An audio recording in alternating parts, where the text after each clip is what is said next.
Prosseguindo em teologia da Reforma Protestante, analisando o artigo O Lado B do Calvinismo em Genebra, agora o parágrafo que diz: não há maneira alguma de defender a conduta de Calvino com a Escritura. Sim, ele amava e cuidava daqueles que concordavam com ele. Sim, ele despendeu a si mesmo e encurtou sua vida visitando os doentes, cuidando do rebanho e pregando continuamente. Mas em seu tratamento daqueles que discordavam dele, ele não seguiu, mas violou os ensinos e os exemplos de Cristo e dos apóstolos. Quando eles dizem que Calvino ele era um homem de bom coração, que cuidava dos pobres, muito bom. Madre Teresa de Calcutá também. Só que ela está no inferno, porque ela era idólatra. Então, quer dizer, a questão não é fazer o bem, a questão é ter uma fé real em Cristo. E Madre Teresa de Calcutá é muito melhor do que Calvino, porque ela nunca perseguiu ninguém, ela não expulsou ninguém das cidades onde ela estava, ela não ordenou a tortura de ninguém, tá bom?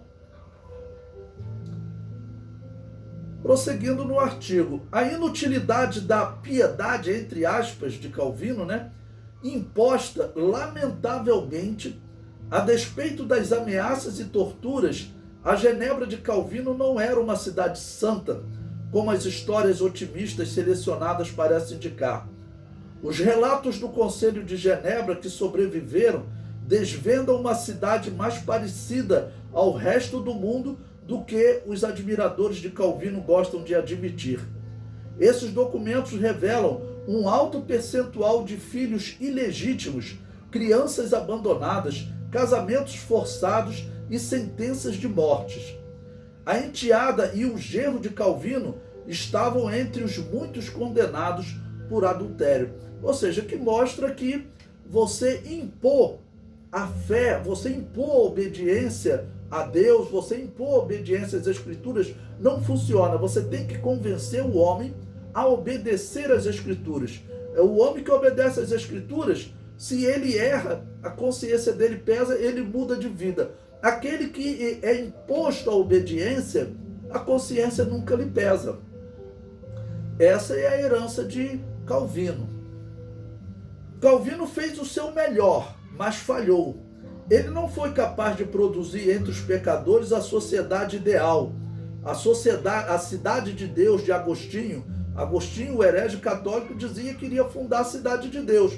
E ele, então, defendia a morte dos hereges,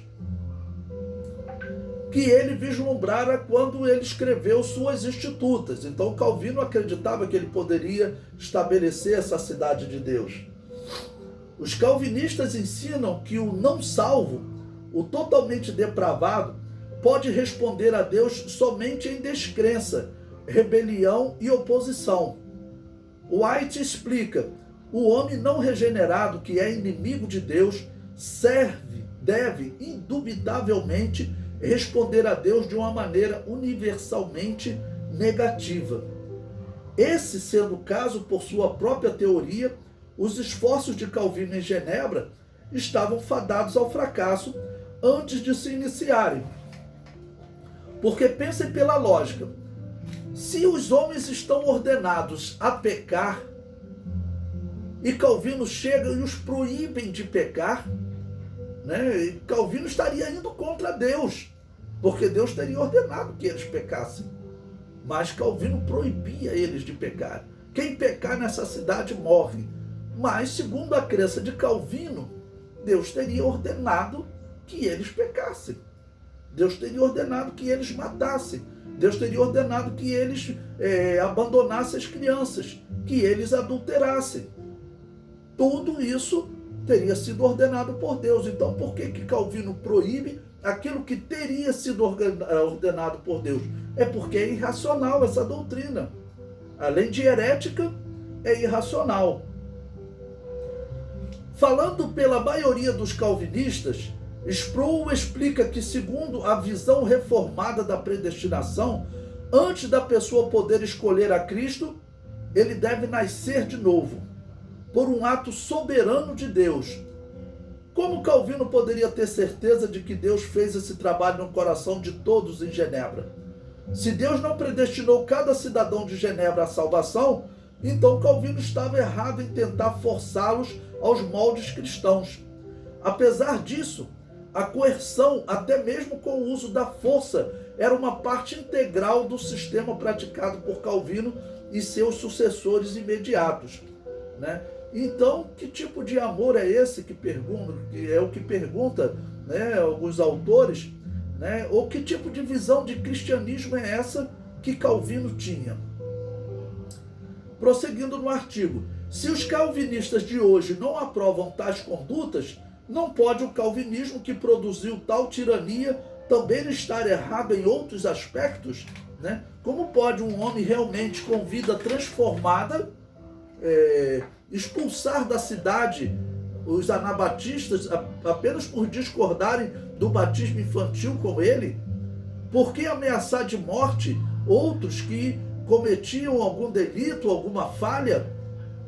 Então, se ele era um verdadeiro cristão, ele não deveria praticar isso. Então, até quando se usa o termo calvinismo, né, usa-se para a Assembleia de Deus o arminianismo. Eu não gosto muito desse termo, né? Arminiano, né? Nós seguimos a doutrina bíblica. O arminianismo, eu acredito que ele se aproxima muito da doutrina bíblica, ok? Mas também o arminianismo não é a doutrina bíblica.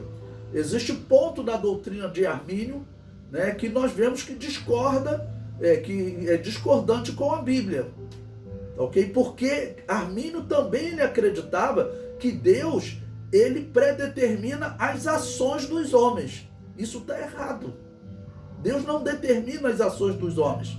A desculpa de Armínio qual era? É que Deus determina as ações dos homens, que Deus já sabe que os homens vão fazer, vão realizar. Ou seja, se um homem vai matar, Deus determina que ele vai matar. Isso não tem lógica. Se o homem já vai matar, por que Deus precisa ordenar que ele mate?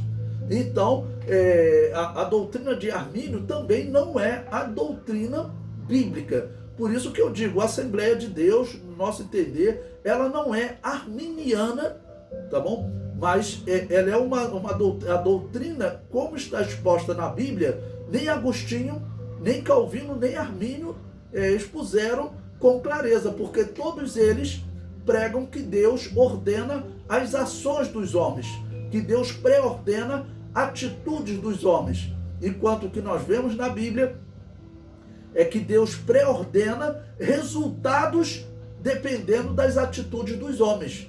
Aquele que crê e for batizado, ou seja, aquele que tiver a atitude de crer e de se batizar, esse será salvo. O que não crê será condenado. Qual foi a ordem de Deus? Salvação para o homem que crê, condenação para aquele que não crê. Já tanto Agostinho, quanto Calvino, quanto Armínio, eles acreditavam, defendiam que Deus determina as ações dos homens, tá bom? Então, por isso que eu digo que nós não somos arminianos, nós somos cristãos, nós defendemos a doutrina bíblica. Prosseguindo na leitura do artigo. Se os calvinistas de hoje não, essa parte eu já li, desculpa. Quantos dos, entre aspas, eleitos estavam lá em Genebra? Como J. Adams destaca, ninguém, nem mesmo Calvino, saberia. O calvinismo não tem explicação alguma de como o eleito poderia ser identificado com certeza entre os hipócritas que agiram como se estivessem entre os eleitos pelo seu comportamento, mas assim fizeram apenas por medo das consequências temporais. Não importa o quanto Calvino tentasse. Se Deus, segundo a doutrina de Calvino, não elegeu todos os cidadãos de Genebra à salvação, e ele aparentemente não elegeu, então o mal ainda persistia, embora não como ostensivamente em outras cidades daqueles dias.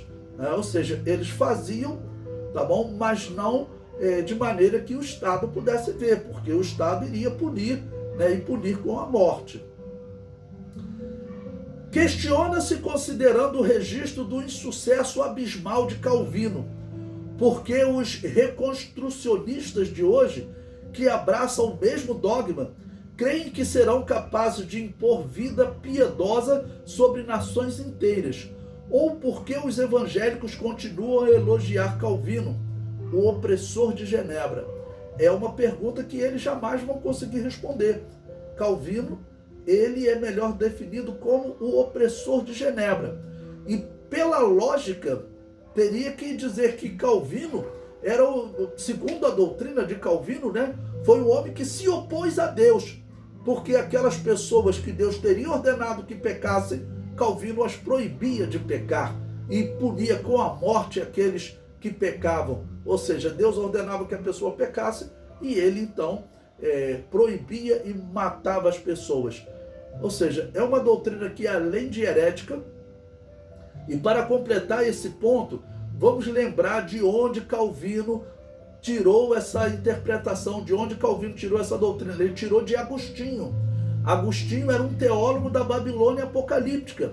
E de onde Agostinho tirou essa doutrina? Ele tirou da seita do maniqueísmo, que ele frequentou por 9 anos, e todas as seitas pagãs, todos os povos pagãos do mundo defendiam a predestinação. Eles defendiam que o destino dos homens está escrito pelos deuses.